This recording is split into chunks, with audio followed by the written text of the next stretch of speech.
पर सियासी स्ट्राइक करें आप? और जोड़ तोड़ मामला यही है, देख लीजिए पीडीपी के खिलाफ एक साजिश रची गई थी। पीडीपी खुद नहीं टूटी। पीडीपी, आपको ये मानना चाहिए और आपको भी इल्म भी होगी, जब ये पीडीपी तोड़ी गई उस वक्त ये पूरे उन हलकों में जो पीडीपी कश्मीर जम्मू कश्मीर के लोगों के उमंगों के खिलाफ थे, उनको यह था कि पीडीपी एक मजबूत जमात है जो हमेशा कश्मीर की बात करे, जिसकी बुनियाद बनी है कश्मीर के हुकूक के लिए।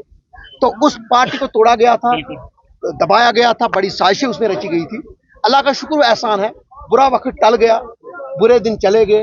इंशाअल्लाह जल्द शानू पीडीपी का रिवायू होने के साथ साथ जम्मू व कश्मीर के लोगों के लिए भी एक अच्छे दिन आने वाले हैं। सर, अपनी पार्टी के कुछ कैंडिडेट्स ने आज ज्वाइन किया सर, से उन्होंने आज आपकी पार्टी में ज्वाइन किया, कैसे देख रही है? वो भी वो लोग थे, उनमें से बहुत से ऐसे लोग थे जिन्होंने ज्वाइन किया था, जिनकी वापसी की हमारे साथ थी।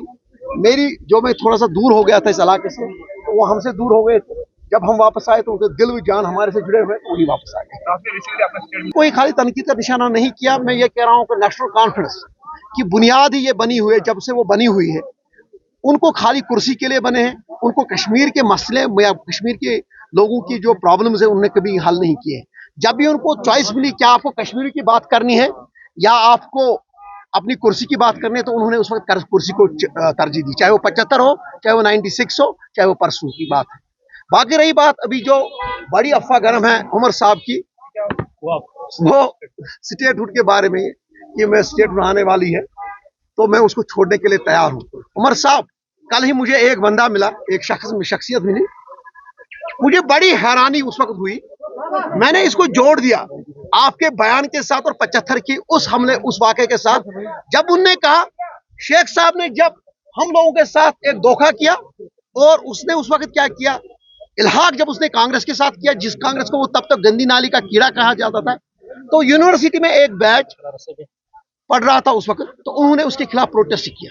सबसे पहले अगर शेख साहब का कश्मीर के ऊपर आप बात करेंगे, उसने सबसे पहले काम क्या किया, उनको उसने डिस्क्वालीफाई कर दिया और पूरे हिंदुस्तान की सारी यूनिवर्सिटी में लेटर लिखी थी कि इनको कहीं एडमिशन ना दिया जाए। तो आपके स्टेट के लिए आपने छोड़ोगे, आपने कुर्सी क्यों लिए, तो उनको दबा दिया था।